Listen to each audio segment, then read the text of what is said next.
মাধ্যমিকের ইতিহাস পরীক্ষা নিয়ে জরুরি কিছু তথ্য জানাতে, কিছু টিপস দিতে, কিছু ট্রিক্স শেখাতে আজকের এই ভিডিও। এত রাতে ভিডিও পোস্ট হচ্ছে, তোমরা অনেকে হয়তো রাতের বদলে ভোরবেলাতে পরীক্ষা দিতে যাওয়ার আগে ভিডিওটা দেখছো। সবাইকে অনেক অনেক অভিনন্দন। আমরা একেবারে সরাসরি মূল আলোচনাতে চলে আসছি। আমাদের ইতিহাস বিষয়ক সাবজেক্ট এক্সপার্টরা অনুরোধ করছেন বলে এত রাত্রে আমি ভিডিওটা কিন্তু শুট করছি। প্রথমে তোমাদের প্রশ্নে থাকবে 20টা এমসিকিউ, যেখানে কোনো এক্সট্রা কোশ্চেন থাকছে না, 20টারই উত্তর তোমাদের করতে হবে। এক্ষেত্রে আমাদের সাবজেক্ট এক্সপার্টরা পরামর্শ দিচ্ছেন যে কটা তুমি পারলে সে কটার উত্তর লিখে দাও, যে কটা পারলে না সেগুলো ছেড়ে আসবে না। আন্দাজে হলেও, যেহেতু 4টে উত্তর দেওয়া আছে, কিছু ভেবে চিনতে একটু বিচার করে উত্তরগুলো লিখে আসবে।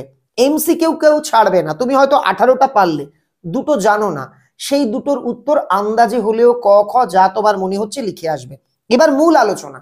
2 দাগে একটা ইনস্ট্রাকশন থাকে, নিচের প্রশ্নগুলির উত্তর দাও, প্রতিটি বিভাগ থেকে অন্তত একটি করে 16টির উত্তর দাও। এটা তোমরা অনেকেই বোঝো না। তোমরা দেখবে 2 দাগে মোট 5টা উপবিভাগ আছে। 5টা উপবিভাগে, অর্থাৎ প্রতিটা উপবিভাগে 4টে করে প্রশ্ন আছে। মোট প্রশ্ন কটা আছে? 20টা আছে। এই 20টার মধ্যে 16টা করলেই চলবে না। তোমাদের স্পেশালি বলা, প্রত্যেকটা উপবিভাগ থেকে একটা হলেও প্রশ্ন করতে হবে।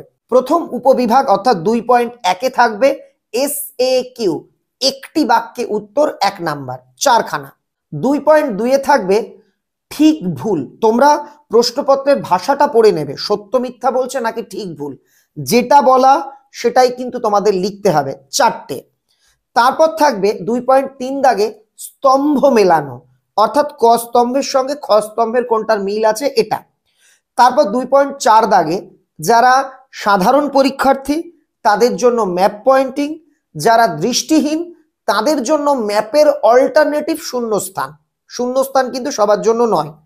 আর 2.5 দাগে থাকবে বিবৃতি ব্যাখ্যা, অর্থাৎ একটা লাইন থাকবে, তার 3টে ব্যাখ্যা থাকবে, সেই 3টের মধ্যে কোনটা অ্যাপ্রোপ্রিয়েট তোমাকে লিখতে হবে।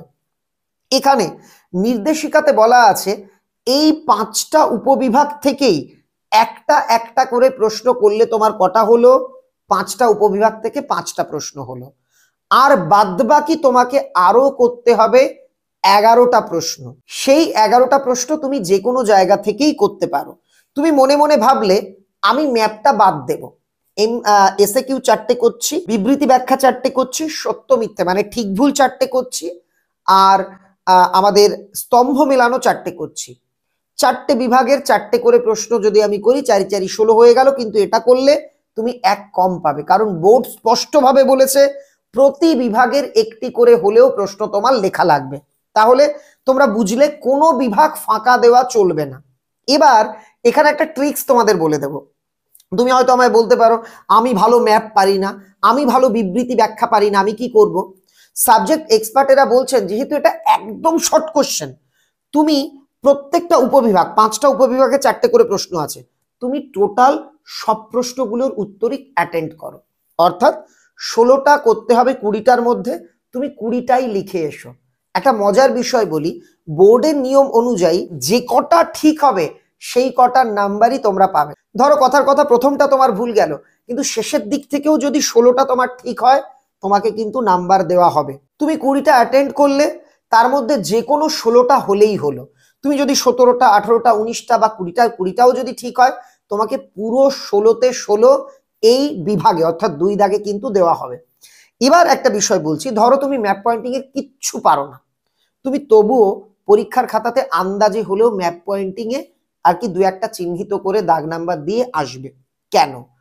যদি এমন হলো তুমি বাদবাকি 4টে উপবিভাগ থেকে 4 4 16 হয়ে গেছে এবং ম্যাপ পয়েন্টিং অ্যাটেন্ড করে ম্যাপে 0 পেয়েছো, তবুও তোমাকে 16ই দেওয়া হবে, কারণ তুমি বোর্ডের নিয়ম মেনে সবকটা বিভাগ অ্যাটেন্ড করেছো।